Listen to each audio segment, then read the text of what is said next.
हम लोग दुनियादारी की बातें तो बहुत करते रहते हैं, भजन करते हैं तो आलस आती। हाँ, दुनिया की बातों में आलस नहीं आती, लेकिन भजन करो भारी आलस आती, बहुत भयंकर। शरीर में दर्द अलग से होता है।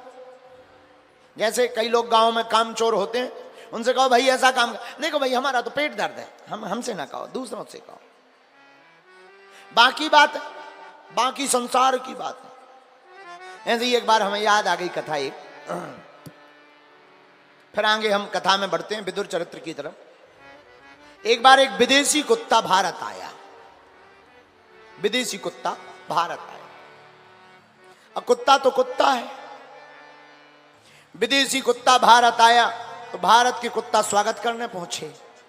अब उस जमाने में हवाई जहाज तो होगी नहीं, किसी की कल्पना है, हवाई जहाज तो होगी नहीं महाराज, नाव से आया होगा। विदेशी कुत्ता भारत आया, भारत के कुत्ते स्वागत करने पहुंचे। विदेशी कुत्ता नाव के ऊपर खड़ा है, भारत के कुत्तों ने पूंछ हिलाकर स्वागत किया। कुत्ते स्वागत ही ऐसा करेंगे, अब कुत्ते तो अपने हिसाब से स्वागत करेंगे। तो भारतीय कुत्तों ने पूंछ हिलाई, उधर से विदेशी कुत्ता ने भी पूंछ हिलाई, स्वागत हुआ। विदेशी कुत्ता नीचे आया, आइए आइए आइए आइए, कैसे हैं आप? विदेशी कुत्ता बोला ठीक है। अच्छा कहां कहां जाएंगे आप हमें बताओ, आप जहां जहां जाएं हम वहां घूमने की व्यवस्था कर दें। भारत के कुत्ता बोले, भारतीय कुत्ता बोले आप जहां जहां जाएं हम व्यवस्था कर दें, जाने की, रुकने की, भोजन की। आपके चरण जहां जहां पड़ेंगे पवित्र हो जाएगा। बताओ, कुत्तों के भी चरण से धरती पवित्र होती है। हाँ, कुत्तों के भी चरण से धरती पवित्र होती है, लेकिन वो विदेशी होना चाहिए।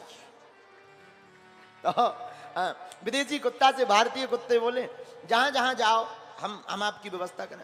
विदेशी कुत्ता बोला नहीं नहीं नहीं, हम कहीं नहीं जाएंगे, यहीं रहेंगे, यहीं पर। भारतीय कुत्ता बोले क्यों, कोई दिक्कत? वहां सब तुम्हारे देश में खैरियत है? बोले सब ठीक है। भोजन की व्यवस्था? बोले वहां सब ठीक है। बोले हवा पानी? बोले बहुत बढ़िया है। बोले हवा बढ़िया है, पानी बहुत अच्छा है, भोजन की व्यवस्था बहुत अच्छी। बोले फिर तुम भारत में यहां क्यों रहना चाहते? बोले वहां सब कुछ मिलता है, खाने को मिलता, पीने को मिलता, रहने को मिलता, वीआईपी व्यवस्था, पर एक ही व्यवस्था गड़बड़ है। बोले क्या? बोले वहां भौंकने की आजादी नहीं है, इसीलिए हम भारत आए। तो हम आपसे भी यही बात कहना चाह रहे हैं कि हम लोग यत्र तत्र की बातें तो बहुत बोलते रहते हैं, लेकिन भगवान के भजन की बात नहीं बोलते। क्यों? क्योंकि हमको और सब बोलने की आजादी है, लेकिन सत्य तो यह है भगवान ने जिह्वा हरि भजन के लिए दी है। अन्य बातें तो हो जाएंगी, भगवान का भजन बहुत कम हो पाएगा।